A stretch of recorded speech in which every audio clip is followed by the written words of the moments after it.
How to fix TikTok not showing videos on Android phone. Hello guys, in today's video I'm gonna show you how to fix TikTok not showing videos on Android phone. First open settings and then scroll down until you find the storage, and now click clean up, and here just wait for this one, junk files,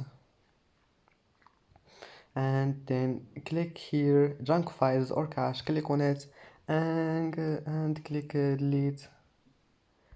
And now go to settings and then apps, and apps again, go to TikTok and go to data usage.